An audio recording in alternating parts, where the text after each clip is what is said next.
भारतीय शेयर बाजारों में लगातार 8 दिनों की गिरावट के बाद तेजी लौट आई है। भारतीय रिजर्व बैंक के एक बयान ने शेयर बाजार को जोश से भर दिया। आरबीआई की मॉनेटरी पॉलिसी कमेटी ने आज 1 अक्टूबर को रेपो रेट को लगातार दूसरी बार 5.5% पर बरकरार रखने का फैसला किया।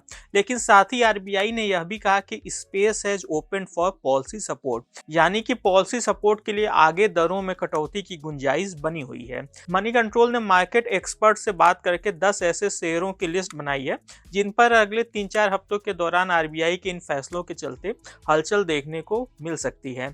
इन सभी शेयरों को टेक्निकल पैरामीटर के आधार पर चुना गया है। आइए इन स्टॉक्स के बारे में एक एक करके जानते हैं। नमस्कार, मैं हूं विक्रांत और आप देख रहे हैं मनी कंट्रोल हिंदी। हमारी लिस्ट में पहला स्टॉक है Bank of Baroda.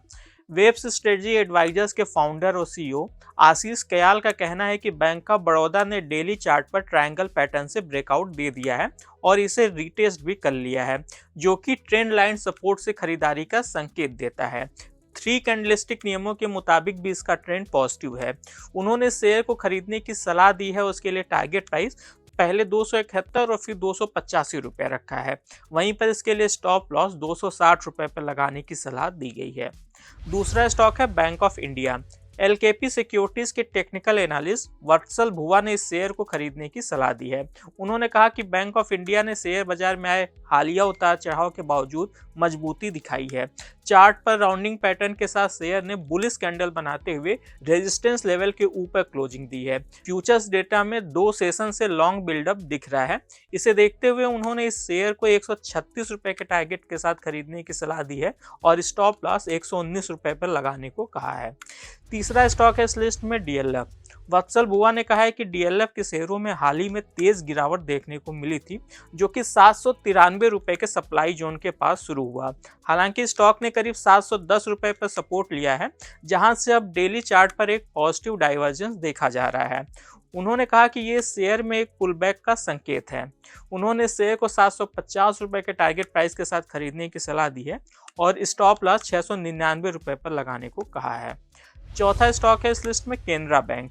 GPL capital के रिसर्च डेस्क हेड विद्यांत सावंत का कहना है कि केनरा बैंक ने मंथली चार्ट पर एक बड़े कप एंड हैंडल पैटर्न से ब्रेकआउट दिया, जो कि साल 2010 के स्विंग टॉप से बन रहा था। यह इस शेयर में एक मजबूत लॉन्ग टर्म स्ट्रक्चरल सेटअप का संकेत देता है।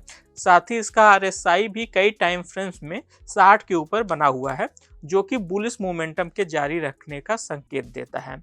उन्होंने शेयर को 134 रुपए के टारगेट प्राइस के साथ खरीदने की सलाह दी है और इसके लिए स्टॉप लॉस 118 रुपए पर लगाने को कहा है। पांचवा स्टॉक है इस लिस्ट में Cholamandalam investment and finance company. Vidyant Sawant का कहना है कि यह शेयर लगातार हायर टॉप और हायर बॉटम का एक सीक्वेंस बना रहा है, जो इसमें तेजी के बने रहने का संकेत है। साथ ही अपने 20 हफ्तों और 50 हफ्तों के ईएमएस से ऊपर कारोबार कर रहा है। इसका आरएसआई इंडिकेटर भी 60 के करीब पहुंच रहा है, जो बढ़ते मोमेंटम का संकेत है। उन्होंने शेयर को 1788 रुपए के टारगेट प्राइस के साथ खरीदने की सलाह दी है।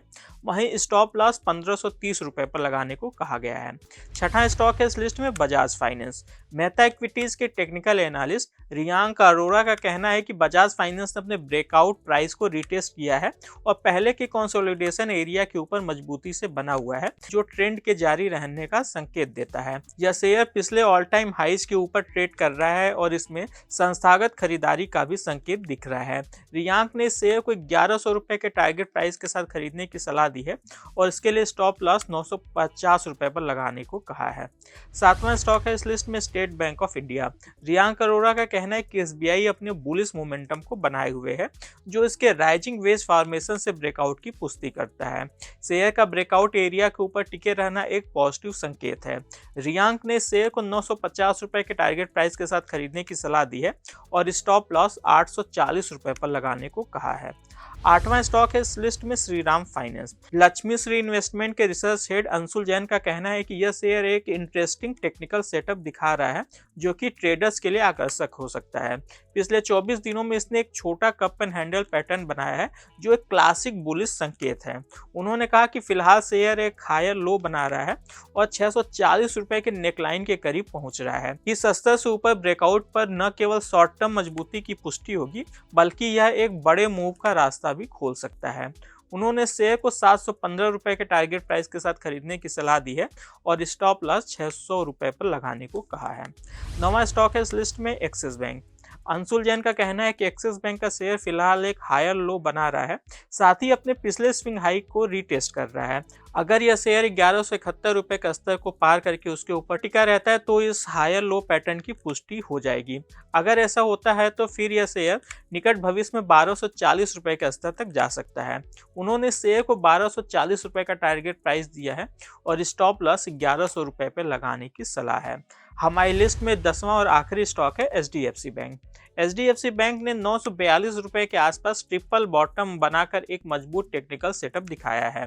अंशुल जैन का कहना है कि शेयर में हर बार बिकवाली के दौर में वॉल्यूम घट रहा है, जो कि बेचने वाले की थकावट का साफ संकेत देता है। अगर यह स्टॉक 955 रुपए के ऊपर मजबूती से बंद होता है तो यह इसमें तेजी की पुष्टि होगी।